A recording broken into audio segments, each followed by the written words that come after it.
Hello guys, അപ്പോൾ ഇന്ന് നമ്മൾ ഒരു ഗുണ്ടിൽപേട്ടയ്ക്കുള്ള ഫാമിലി ട്രിപ്പാണ്. അതിൻ്റെ കൂടെ 2 അമ്പലത്തിലും കയറാനുണ്ട്. പോകുന്ന വഴിക്ക് ബത്തേരി ഗണപതി ക്ഷേത്രത്തിലും പിന്നെ പൊൻകുഴി ക്ഷേത്രത്തിലും കയറാനുണ്ട്. അപ്പോൾ ബാക്കി വിശേഷങ്ങൾ പോയുമ്പോൾ കാണാം. ട്രിപ്പിന് നമ്മൾ മാത്രമല്ല, അച്ഛൻ്റെ ഏട്ടൻ്റെ ഫാമിലി ഉണ്ട്. അവരൊക്കെ ഇപ്പം ബത്തേരി അമ്പലത്തിലെത്തിയെന്ന് പറഞ്ഞ് നമ്മളിപ്പോൾ പോയിക്കൊണ്ട് കത്താനാണ്. അങ്ങനെ ഇപ്പോൾ നമ്മൾ ബത്തേരി ഗണപതി അമ്പലത്തിലെത്തി. പിന്നെ ഉള്ളിലേക്ക് വീഡിയോ എടുക്കാൻ പറ്റുന്ന ഉള്ളിലേക്ക് കയറുന്നെടുക്കാൻ പറ്റില്ല. ഞാൻ തൊഴുതിറങ്ങി ജസ്റ്റ് ഒന്ന് ഗണപതി അമ്പലത്തിൻ്റെ ചെറിയൊരു വീഡിയോ ആണ്.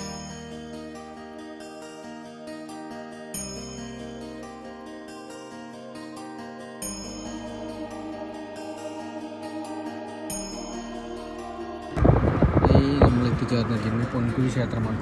നല്ല ഭംഗിയുണ്ട്, പ്രകൃതിയോട് ഇണങ്ങിയ ശാന്തമായൊരു ക്ഷേത്രം. നല്ല വ്യൂവും കാര്യങ്ങളും. ഈ ക്ഷേത്രത്തിലാണ് മെയിനായിട്ട് കർക്കിടവാവിനും മരിച്ച ആണ്ടിനൊക്കെ ബലിയിടുന്നൊരു സ്ഥലമാണ് പൊൻകുഴി രാമക്ഷേത്രം. ബാക്കി വിശേഷങ്ങൾ ഞാൻ വണ്ടിയിൽ നിന്ന് ഇറങ്ങിയിട്ട് പറയാം.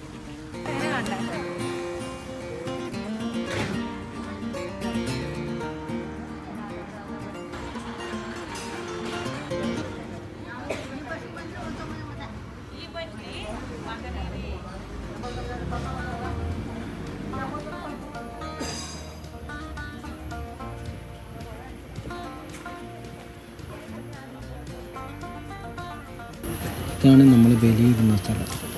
ഇപ്പം മഴ പെയ്തിട്ട് അത്യാവശ്യം വെള്ളം കയറിയിട്ടുണ്ട്. അല്ലാത്ത സമയത്ത് നല്ല താഴെയായിരിക്കും, നല്ല ക്ലിയർ വാട്ടർ ആയിരിക്കും. ഈ ഭാഗത്ത് വന്നിട്ടാണ് നമ്മൾ ബലിയിടുക.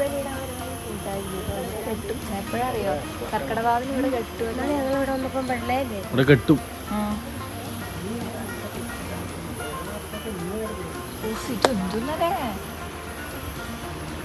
നല്ല അടിയൊഴുക്കുണ്ട് വന്ന്.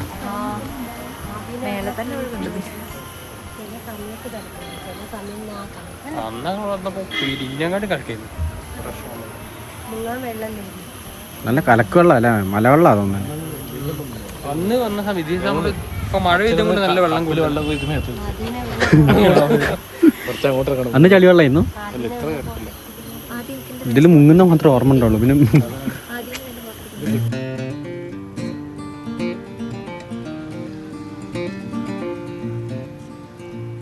ഫോട്ടോഷൂട്ടൊക്കെ അങ്ങനെ നടത്തും. അങ്ങനെ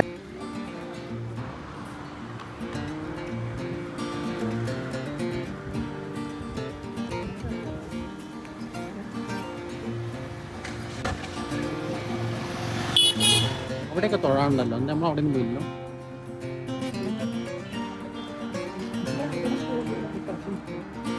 കഴിഞ്ഞ പ്രാവശ്യം തൊഴുത്തില്ല. ഹനുമാൻ ക്ഷേത്രം ചളി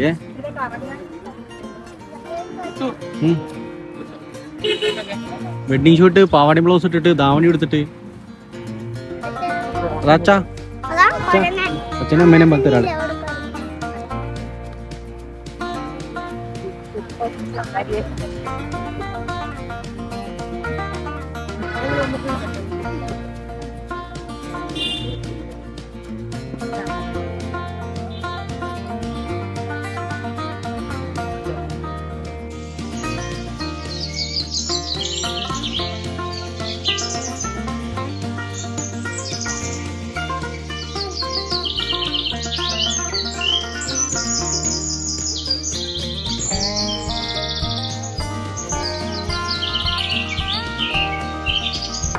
അമ്പലത്തിൽ നിന്ന്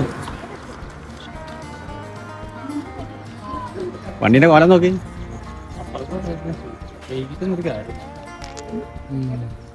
അമ്പലത്തിൽ നിന്ന് ഇറങ്ങി നേരെ ഗുണ്ടിൽപേട്ട പിടിക്കാനുള്ള പ്ലാനാണ്. ആദ്യം തന്നെ കഴിക്കണം. ഇനിയിപ്പോൾ ഈ അടുത്തൊന്നും ഉണ്ടാവില്ല. ഇനിയിപ്പോൾ ഫോറസ്റ്റ് കഴിക്കണം.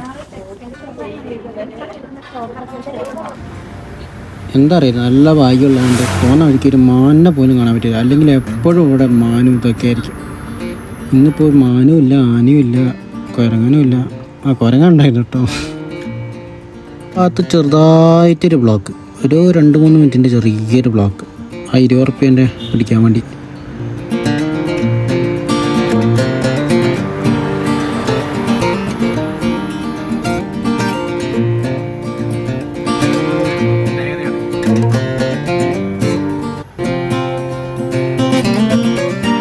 ഏകദേശം ഒരു 35 to 45 ഇടയിൽ ഹമ്പുണ്ട് ഈ ഫോറസ്റ്റിൻ്റെ ഇടയിൽ. മൃഗങ്ങളൊക്കെ പെട്ടെന്ന് വട്ടം ചാടാണ്ടിരിക്കാനും ഓവർ സ്പീഡ് ചെയ്യാണ്ടിരിക്കാനാണ്.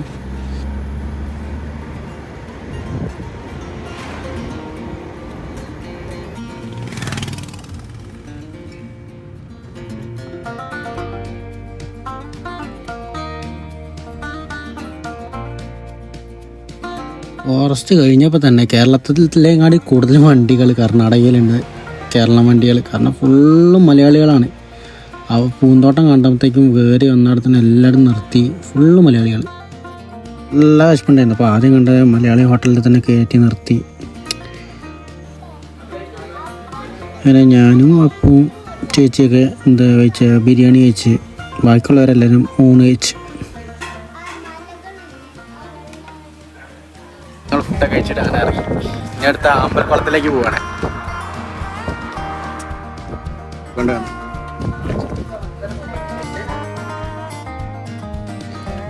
അമ്പലക്കുളം എന്ന് പറഞ്ഞാൽ കുറച്ച് ഉള്ളിലേക്ക് പോകണം. ലൊക്കേഷൻ ഡിസ്ക്രിപ്ഷനിൽ കൊടുക്കാം. നമ്മൾ പോകുന്ന വഴി നല്ലൊരു ഗ്രാമത്തിൻ്റെ ഇടയിൽ കൂടെ പോകുന്നത്. ഇത് എന്താ പറയുക, നല്ല തമിഴ്നാട്ടിലെ കാണില്ലേ അതുപോലത്തെ ഇടുങ്ങിയ വഴിയാണെങ്കിൽ അപ്പുറത്തപ്പുറത്തെ ചെറിയ ചെറിയ വീടായിട്ടുള്ള നല്ല കാണാൻ നല്ല ഭംഗിയുണ്ട്. നമ്മൾ ടൗണൊക്കെ വിട്ടേക്കുന്നവർക്ക് കാണാൻ നല്ല ഇഷ്ടപ്പെടും.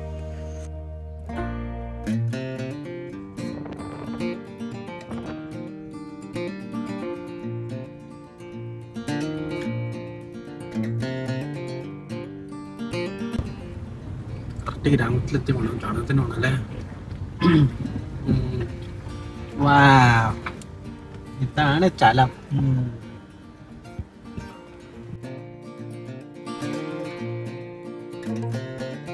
അപ്പം നമ്മൾ അമ്പലപ്പാടത്തിലെത്തിയിട്ടുണ്ട്. കുറച്ച് ഉള്ളിലേക്ക് വന്നിട്ടുള്ള വഴിയാണ്.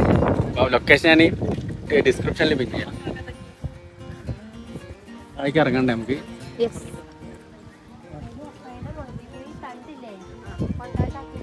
എൻട്രൻസിനൊന്നും ഇത്രയും കാലം പൈസ വാങ്ങുന്നില്ല എന്ന് കേട്ടെ. ഇപ്പം ഒരു വണ്ടിക്ക് 50 വെച്ച് വാങ്ങുന്നുണ്ട്. ഞങ്ങളെന്ത് ചെയ്ത് ഞങ്ങളെല്ലാവരും ഒരു വണ്ടിക്കാണ് വന്നതെന്ന് പറഞ്ഞിട്ട് 50 കൊടുത്ത്.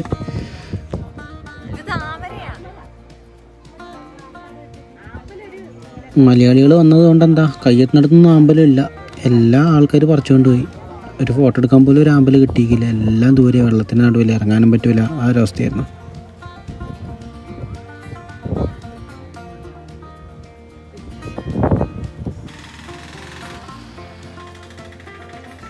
അങ്ങനെ അമ്പലമൊക്കെ കണ്ട് അവിടെ നിന്ന് ഇറങ്ങി. ഇത് മസ്റ്റ് വിസിറ്റ് ആയിട്ടാണ് കേട്ടോ. പോവുകയാണെങ്കിൽ വേഗം പോയിക്കോളി എല്ലാവരും. കാരണം അമ്പലമൊക്കെ അറിയാലോ മലയാളികളുടെ പ്രത്യേകത, ഒക്കെ പറിച്ച് തീർത്ത്. വണ്ടി മാർശല അല്ലല്ല, അർമട.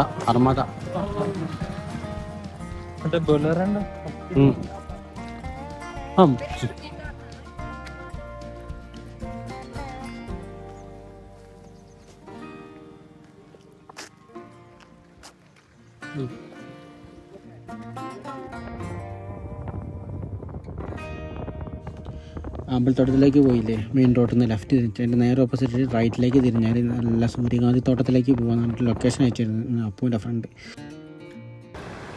ഇവിടെ എല്ലായിടത്തും കാണാം ഇങ്ങനൊരു ഫോട്ടോ.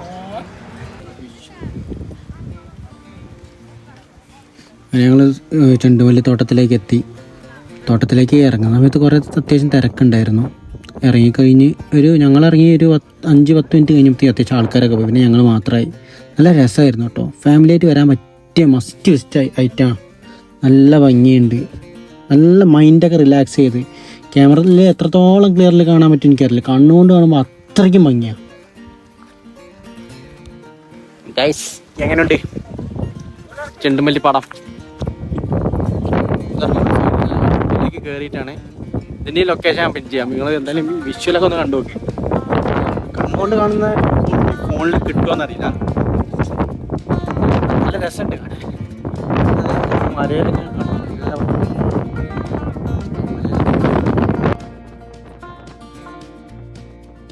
കറുത്ത മണ്ണാണ്.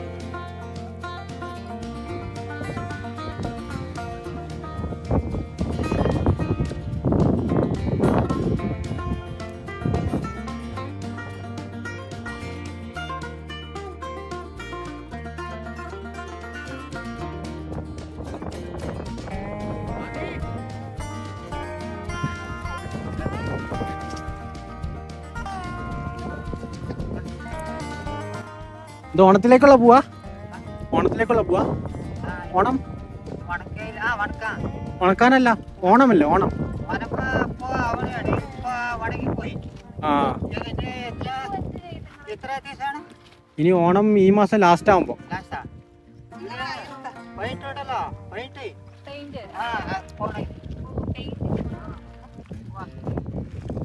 ഇത് ചേട്ടന്റെ തോട്ടാ? ആ പെയിന്റ് ആക്കാൻ അല്ലേ? ചേട്ടന്റെ പേരെന്താ? പേര് മഞ്ജു. ചേച്ചിന്റെയോ പേര്?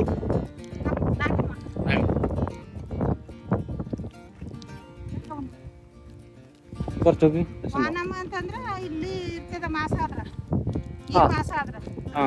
ഇതും ചേട്ടൻ്റെയാ?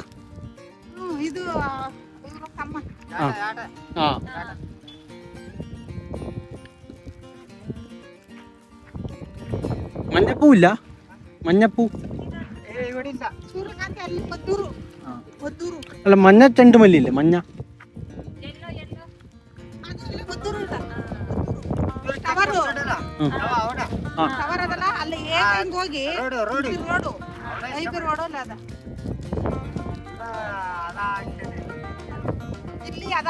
ഇത് മാത്രമേ പെയിന്റിന് ഉപയോഗിക്കുള്ളൂ?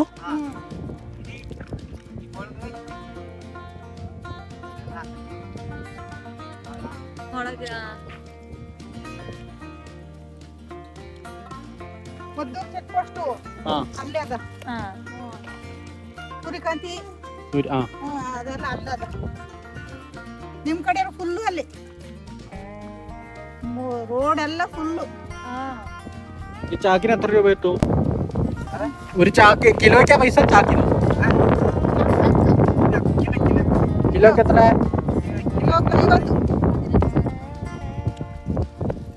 നമുക്കത് നല്ല പൈസയാവും അല്ലേ?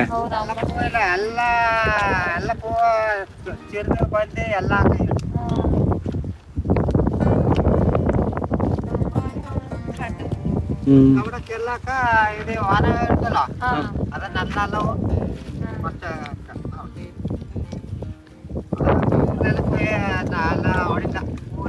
എല്ലാം പോയി. മഴ ഉണ്ടായിരുന്നു അവിടെ? മഴ ഇന്നില്ല, എന്നല്ലേ.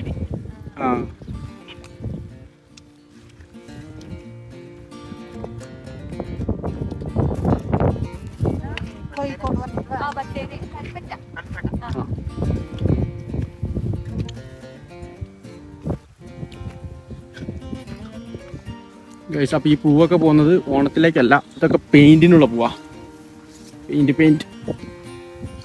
പെയിന്റിനാണ് മെയിനായിട്ട് ഈ ഓറഞ്ച് പൂ ഉപയോഗിക്കുക. കുറേയൊക്കെ കന്നഡയാണ്, ഒന്നും മനസ്സിലായില്ല. എല്ലാത്തിനും തലയാട്ടിയില്ലേ?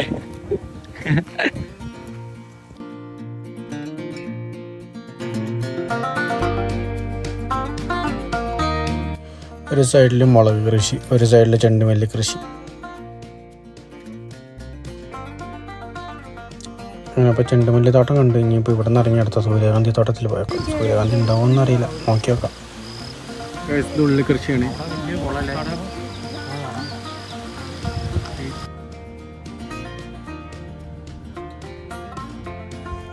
സെയിം റോട്ടിൽ തന്നെയാണ് നമ്മൾ പിന്നെയും മുന്നോട്ട് പോയിക്കൊണ്ടിരിക്കുന്നത്. നേരെ പോയിട്ട് സൂര്യകാന്തി തോട്ടം ഉണ്ടെന്നാണ് പറയുന്നത്. ജസ്റ്റ് ഒന്ന് പോയി നോക്കി നോക്കാം, എന്താ അവസ്ഥ എന്നറിയില്ല. പോയിട്ട് നോക്കാം. കുറേ സൂര്യകാന്തി തോട്ടം വരുന്ന വഴിക്ക് കണ്ടിട്ടുണ്ട്. എല്ലായിടത്തും ഉണങ്ങി കിടക്കുക, എല്ലാം വിത്തായി തോന്നുന്നു, എല്ലാം ഉണങ്ങി കഴിഞ്ഞ്. അപ്പോൾ കുറച്ചും കൂടി മുന്നോട്ട് വന്നപ്പോഴാണ് ഒരു തോട്ടം കണ്ടത്. അവിടേക്കൊന്ന് കയറി. സൂര്യകാന്തിയൊക്കെ പോയി, സീസൺ കഴിഞ്ഞു. ഈ സൂര്യകാന്തി കാണാനായിട്ട് ആരും വന്നിട്ട് കാര്യമൊന്നുമില്ല. കുറേ തപ്പിയിട്ട് ആകെ കിട്ടിയത് കരിയാത്ത ഈ കുറച്ച് സൂര്യകാന്തികളാണ്. വേറെ ആരും ഇല്ല ഇവിടെ കയറാൻ. 100 രൂപ ഒരു മേടിച്ച് ഞങ്ങൾക്ക് ഇത്ര പേർക്ക്. ആദി, എനിക്കൊരു പേരെ കുറച്ച് തരുമോ? പഴുത്ത് ഒമ്പാ. ആദ്യം വലിയ മരം കയറിയല്ലോ. നോക്ക് ഗൈസ്, ആദ്യം മഴം കയറി. ആദ്യം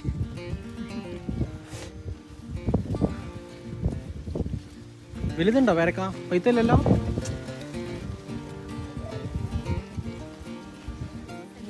നൈസ് കപ്പിൾ ഫോട്ടോഷൂട്ട്സ് കണ്ടോ ഗൈസ്? ഭർത്താവ് ഫോട്ടോ എടുക്കുന്നത്, ഭാര്യ പോസ്റ്റ് ചെയ്യുന്നു. ഇതന്നെ ഇവിടെ പരിപാടി.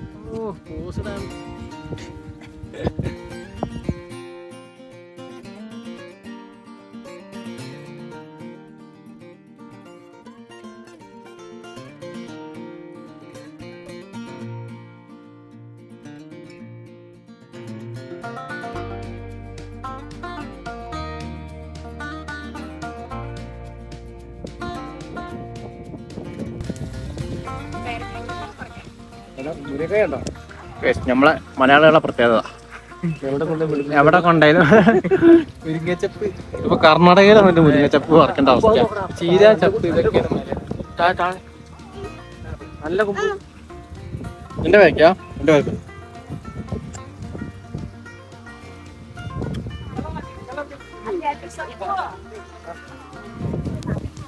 ഭാഷ അറിയില്ലെങ്കിൽ ഞങ്ങൾ അങ്ങനെ തിരിച്ചിറങ്ങി പഠിക്കാം.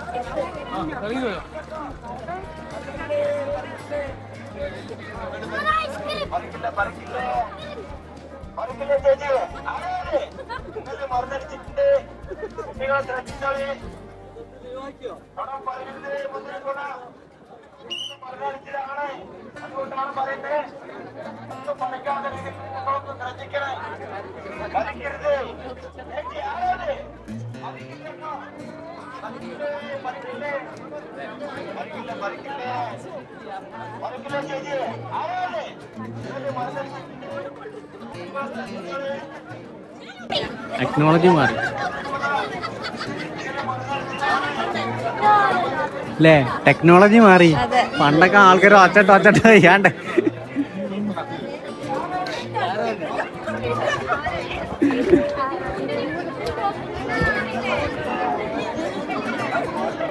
തൊട്ടാനൊന്നും പറ്റുന്നില്ല. അത് ഈ കൊലയൊക്കെ പകുതി തിന്ന ആൾക്കാര് ആദിക്ക് പാവം എത്തില്ല. മരുന്നടിച്ചതാണ് കൂട്ടുമാമ.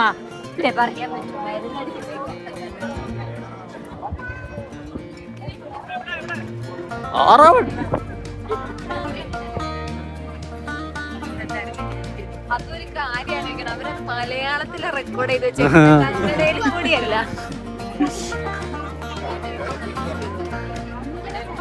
കാരണം മലയാളികളെല്ലാം ഇങ്ങനെ ചെയ്യാൻ.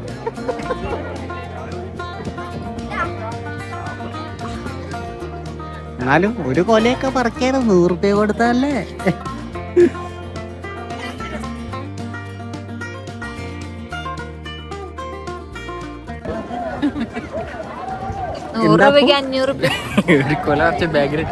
നല്ല തീരുമാനമാണ്. അങ്ങനെയൊക്കെ എത്രയോ കൊലകൾ പോണ്ടാ. നോക്ക് ഇതിന്റെ ഒന്നും പകുതി ഇല്ല. നോക്ക് ഈ മുന്തിരിയൊക്കെ കണ്ട നാശമായിട്ടുണ്ട് തോന്നുന്നു.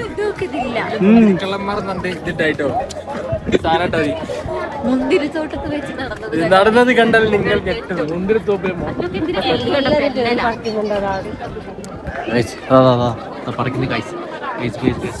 ആളെ കിട്ടി മുന്തിരിത്തോട്ടത്തിൽ കണ്ടോ കഴിച്ച്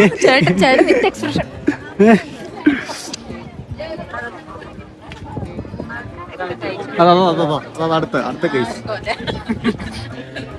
അത് നോക്കി ഗൈസ്. ഫോട്ടോ എടുക്കും. കയ്യിൽ മുന്തിരി വന്നു. ഇങ്ങനെ എടുത്തിട്ട് ആ വായിലോട്ട് ഗൈസ്. കിട്ടി മുന്തിരി തോട്ടത്തിലേക്ക് കള്ളം വരുന്നത്. അടുത്ത കള്ളി ഇവിടെ എങ്ങനെ ഞാൻ കാണിച്ചില്ല മുന്തിരി എങ്ങനെ വെക്കുന്നേ. ആദ്യം ഇങ്ങനെ കൈ നോക്കിട്ട് എന്നിട്ട് ഇങ്ങനെ എടുക്കുക. എന്നിട്ട് കയ്യിൽ നോക്കിട്ട് ഭാര്യ ഭർത്താവും അനുസരിച്ച്